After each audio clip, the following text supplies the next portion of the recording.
प्रशांत जी, किसी भी सरकारी ऑफिस में चले जाइए दिल्ली में, आईएएस ऑफिसर, आईएफएस ऑफिसर, हमारे न्यूज़ मीडिया में सारे न्यूज़ चैनल सब कुछ बिहार के लोग ही चलाते हैं। ये भी एक बहुत बड़ा भ्रम है। और नहीं, जब हर जगह आप जाएंगे ना, कस्टम्स, इनकम टैक्स, हर जगह अगर ये सब चला सकते हैं, अगर बाकी संस्थाएं चला सकते हैं, तो ऐसे क्यों है कि बिहार में नहीं चला सकते? मैं आपको बता रहा हूँ, एक बहुत बड़ा ये भ्रम है कि बिहार से बड़े आईएएस आईपीएस होते हैं बहुत लोग। आईआईटी मैं बता रहा हूँ, जो भी रिजल्ट्स आते हैं सब बिहार के होते हैं। उसको ध्यान से देखिए जरा। आईएएस आईपीएस आईआईटी वो कर रहा है जो बिहार का है लेकिन बिहार से बाहर चला गया है। बिहार से आईएएस आईपीएस आज से 20 साल पहले बनते थे। पटना जैक्सन हॉस्टल से 5 लोग तब करते थे, एक साइंस कॉलेज के केवेंडिश और फैराडे से लड़के तब करते थे जब वहां पढ़ाई होती थी। आज बिहार से जो आईआईटी कर रहा है वो बिहारी है, लेकिन वो कोटा में जाके कोचिंग कर रहा है।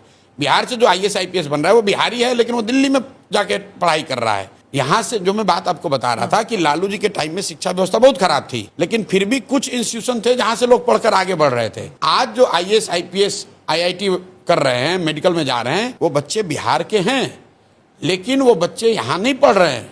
पलायन जो मैं आपको कह रहा हूँ, वो यहाँ से वो चले गए।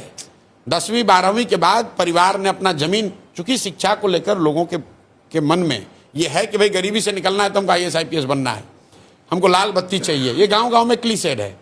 तो लोग अपना जमीन बेच कर भी जा रहे हैं। आप दिल्ली में जितने भी कॉलोनी है जहां लोग कोचिंग ट्यूशन कर रहे हैं, उसमें बहुतायत बिहार के लोग हैं। हाँ। कोटा में बहुतायत बिहार के लोग हैं। इंजीनियरिंग करने वाले किसी कॉलेज में आप बेंगलोर में जाइए, तमिलनाडु में जाइए, सब बिहार के लोग हैं। तो वो तो बिहार में होता तब बिहार का फायदा होता ना। आप क्या करेंगे अगर सरकार में आएंगे, अगर आप मुख्यमंत्री बनेंगे, तो इसको कैसे? पहली बात कि मेरे मुख्यमंत्री की बात नहीं है, जन सुराज ने जो फंडामेंटल 3 बातें कही हैं कि 15 साल से कम उम्र के बच्चों के लिए बिहार में इतनी अच्छी शिक्षा की व्यवस्था बनाई जाए कि वो व्यवस्था पर बोझ न बने। और उसके लिए हम लोग 2 काम कर रहे हैं। पहला तो ये कर रहे हैं कि हर गांव में स्कूल बनाने के बजाय हर प्रखंड में कम से कम हम लोग 5 विश्व स्तरीय विद्यालय बनाना चाहते हैं, जो नेतरहाट का मॉडल यहाँ पर बिहार में है।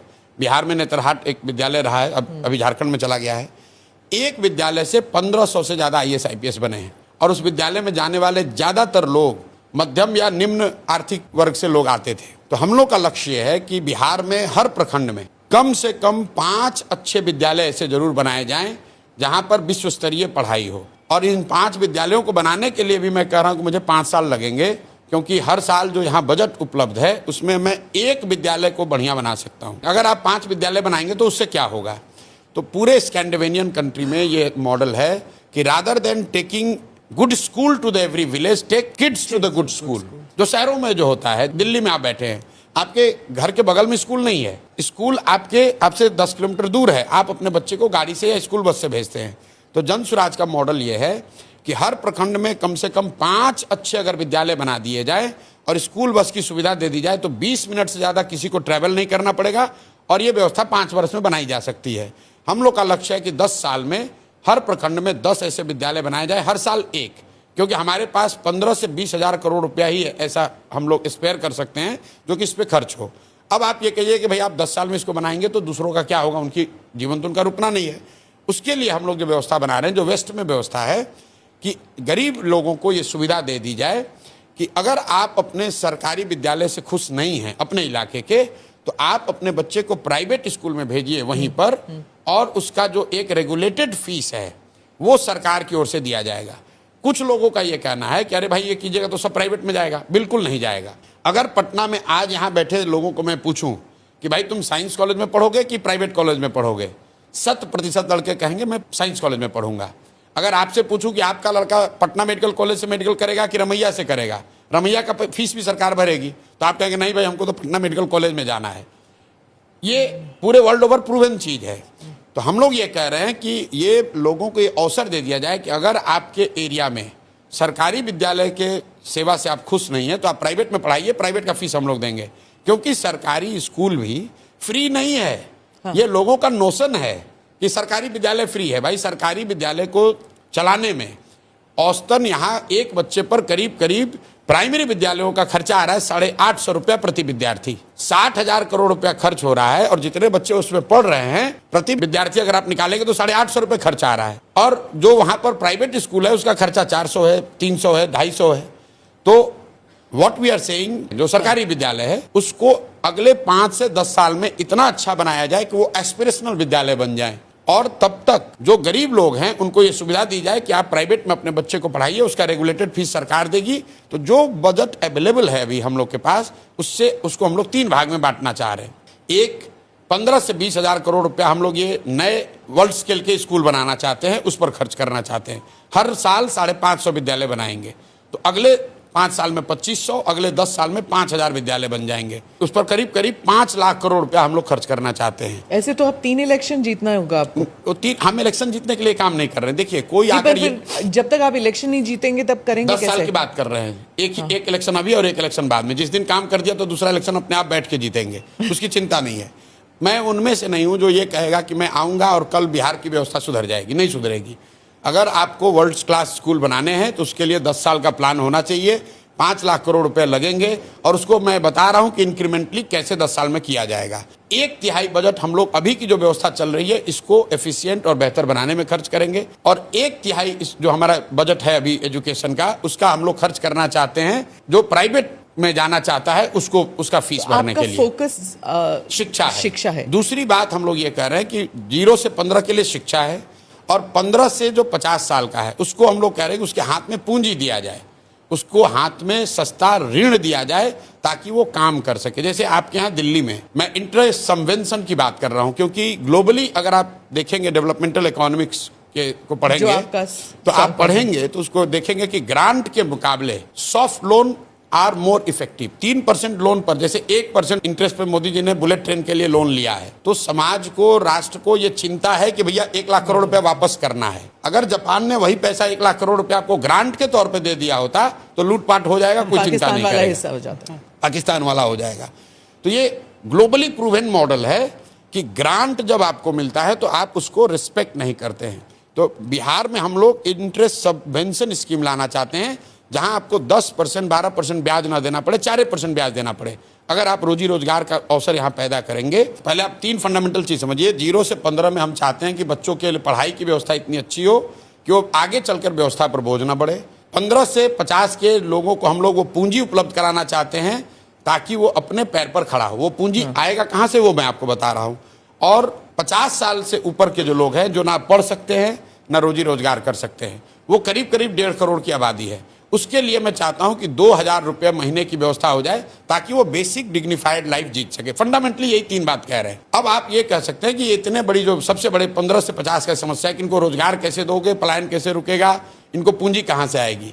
इसके लिए सिंपल बात है, बिहार में लोगों का पलायन इसलिए हो रहा है क्योंकि यहाँ से पूंजी और बुद्धि का पलायन हो रहा है।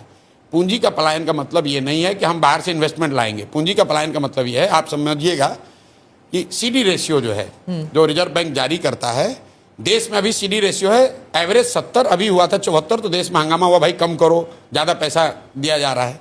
बिहार में CD रेशियो 1990 से पिछले साल तक है 40%। इसका मतलब क्या है कि हर साल बिहार से, पिछले साल बिहार से करीब करीब 2.25 लाख करोड़ रुपया बैंकों ने बिहार के लोगों का यहाँ से ट्रांसफर किया है दूसरे राज्यों में, वहां पर रोजी रोजगार के लिए। तो तेलंगाना में CD रेशियो, आंध्रा में, गुजरात में, तमिलनाडु में, केरल में CD रेशियो कितना है? 90, 95, 100, 105। इंडस्ट्री नहीं है ना, इसीलिए तो इंडस्ट्री कैसे, कोई लेना देना नहीं है। इन्वेस्टमेंट तो उसी में जा रहा है। नहीं, बिल्कुल नहीं। आप तो इतनी बड़ी पत्रकार हैं, आप जाकर देखिए कि जितनी बैंकिंग, HDFC जितना बैंक लोन देता है वो तो 2/3 लोन रिटेल लोन है, वो SME का लोन नहीं है, वो इंडस्ट्री का लोन नहीं है। सारी जो बैंकिंग इंडस्ट्री है, 70% इंडिया की इकोनॉमी, 64% तो सर्विस सेक्टर में है। रिटेल भी तो नहीं रिटेल है, तो उसके लिए कंजम्पशन बढ़ना चाहिए। यहाँ पर आप अपने बच्चे को पढ़ाना चाहते हैं, उसके लिए लोन लेना है, उसके लिए इंडस्ट्री की क्या जरूरत है? आप मोटरसाइकिल खरीदना चाहते हैं, उसके लिए आपको पर्सनल लोन चाहिए। अगर आपको गाड़ी खरीदनी है, आपको YouTube चलाना है, आपको एक छोटा दुकान खोलना है, उसके लिए इंडस्ट्री की क्या जरूरत है? अगर IT हब बन जाएंगे तो लोग आएंगे। मैं बिल्कुल उसके पक्ष में नहीं हूँ, वो लेटर स्टेज में होगा। जब तक यहाँ पर कंजम्पशन नहीं बढ़ेगा, look at the figure of per capita expenditure in Bihar. हम लोग इनकम की बात करते हैं, better economic indicator is expenditure indicator, कि लोग कितना खर्च कर रहे हैं। बिहार में पर कैपिटा एक्सपेंडिचर जो है वो देश में सबसे कम है। हाँ। तो आप जब खर्च ही नहीं करेंगे तो कोई इंडस्ट्री क्यों लगाएगा? जब पैसे है नहीं तो खर्च क्या करेंगे? हाँ, बिल्कुल सही बात। पैसे क्यों नहीं है? पैसे नहीं होने की दो वजह है। एक तो आपकी इनकम कम है, और दूसरा जो पैसा है भी, वो पैसा जब आप बैंक में रखते हैं तो बैंक वाले उसको दूसरी जगह ट्रांसफर कर रहे हैं। There are only two source of credit. एक जो पैसा आप कमाकर खर्च के बाद बचाते हैं वो आपका कैपिटल है, और दूसरा जो बोरोड कैपिटल है जो आप बैंक से लेते हैं। ठीक है, अगर बिहार में 70% क्रेडिट सीडी रेशियो हो तो हर साल बिहार में 2.25 लाख करोड़ रुपया, ध्यान दीजिए, 2.25 लाख करोड़ रुपया बिहारियों का पैसा एक्स्ट्रा इन्वेस्ट होगा। उसके लिए किसी इंडस्ट्री की जरूरत नहीं है। हम लोग ये चाहते हैं कि एज ए फर्स्ट स्टेप जो बिहार का पैसा है वो बिहार में लोगों को ऋण मिले। यहां बैठे हुए लोगों से पूछ लीजिए, जो लोग यहां बैठे हैं, अगर आपको नोएडा में फ्लैट खरीदना है, HDFC आपको लोन दे देगा आपके इनकम स्टेटस पर। लेकिन अगर आपको खगड़िया के अपने गांव में घर बनाना है तो HDFC लोन नहीं देगा। ये काम क्या नीतीश कुमार ने नहीं किया? क्या लालू यादव ने नहीं किया? यही बात आज आप दिन भर ये कॉन्क्लेव कीजिएगा। सबसे ये एक सवाल मेरा आग्रह जरूर पूछिए कि भाई प्रशांत किशोर कह रहे हैं कि हर साल बिहार से करीब 2 लाख करोड़ रुपए का पूंजी का पलायन हो रहा है, और 1990 से ये आंकड़ा लिख लीजिए, RBI का आंकड़ा अभी चेक करा लीजिएगा पूछने से पहले। 1990 से लेकर पिछले वित्तीय वर्ष तक बिहार से 26,35,000 करोड़ रुपया बैंकों ने ट्रांसफर किया है दूसरे राज्यों में, जो बिहार का पैसा है। अब आप कह रहे हैं कि नीतीश कुमार क्यों नहीं करते हैं, तो भाई उनको समझ होगा तब तो। आप बिहार में किसी पॉलिटिशियन को सीडी रेशियो की बात करते हुए अगर सुने हो तो हमको बता दीजिए। आज पूरे दिन मिल के आप खाली यही पूछिए, आपके यहाँ तेजस्वी यादव भी आएंगे, नीतीश कुमार भी आएंगे, उनसे पूछिए कि भाई प्रशांत किशोर ने ये कहा है। यहाँ के फिनांस मिनिस्टर को बुला लीजिए, अगर वो बता दे कि भाई सीडी रेशियो होता क्या है, ये 2 लाख करोड़ रुपया ट्रांसफर हो रहा है, ये बता दे तो हम काम ही छोड़ देंगे। उसको मालूम ही नहीं कि भाई ये होता क्या है। भाई देश के स्तर पर आप निर्मला सीतारामन जी से सवाल पूछती हैं कि सीडी रेशियो 74 हो गया है, बैंकों में स्ट्रेस है, पूछते हैं ना आप लोग, वो जवाब दे रही हैं। बिहार के फिनांस मिनिस्टर को बुलाइए, उसको पूछिए भाई अभी तुम्हारा सीडी रेशियो क्या है। बिहार में भी कॉन्स्टिट्यूशनली एक कमिटी है जिसका काम है कि इसको देखे हर महीने कि सीडी रेशियो राष्ट्रीय औसत के आसपास रहे। मुख्यमंत्री भी उस बैठकों में जाते हैं, नीतीश कुमार भी जाते हैं, लेकिन जाते हैं खड़ा होकर भाषण देते हैं, भाई बैंक वाले तुम लोग लोन नहीं दे रहे हो, बहुत दिक्कत हो रहा है, आप लोग सुधारिए। लेकिन जैसे नीतीश कुमार का बात यहाँ पुलिस वाला नहीं सुन रहा है, CO, BDO, डॉक्टर, टीचर नहीं सुन रहा है, वैसे बैंकर भी नहीं सुन रहा है। क्योंकि बैंक के लोन तब देंगे जब उनके लिए आप कंड्यूसिव इन्वायरमेंट बनाएंगे, उनके साथ मिलकर काम करेंगे, तब तो वो करेंगे। बैंकर हमारी बात सुनकर ये कह रहे हैं कि पहली बार भैया कोई बात तो कर रहा है हम लोग का। हम लोग तो कल मुझे रात में मैं सारण में था, कैनरा बैंक के RM और DM मिले वहाँ। मैंने पूछा भाई कैनरा बैंक के लिए बिहार कितना बड़ा मार्केट है?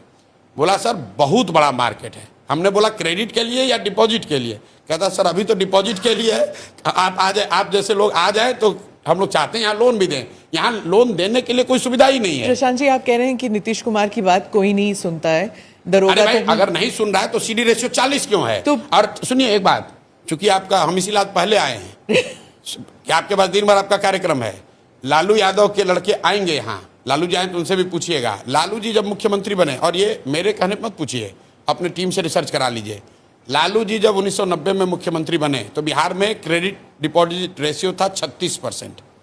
लालू जी जब तक रहे मुख्यमंत्री तो वो घट के हो गया 18.5%। 18.5%। बैंक पैसा तो यहाँ ले रहे हैं, लेकिन लालू जी की इतना जंगल राज हुआ कि डर के मारे वो सब पैसा बाहर चला गया। नीतीश जी के सारे सुशासन, सो कॉल्ड सुशासन के बाद वो 18 बढ़ के 40 हुआ। लेकिन मैं आपको पूरा आंकड़ा दे रहा हूं, 1990 से लेकर पिछले वित्तीय वर्ष तक RBI का आंकड़ा ये बता रहा है कि अगर बिहार में देश के औसत के बराबर सीडी रेशियो होता तो 26 लाख करोड़ रुपया बिहारियों का बिहार में रहता।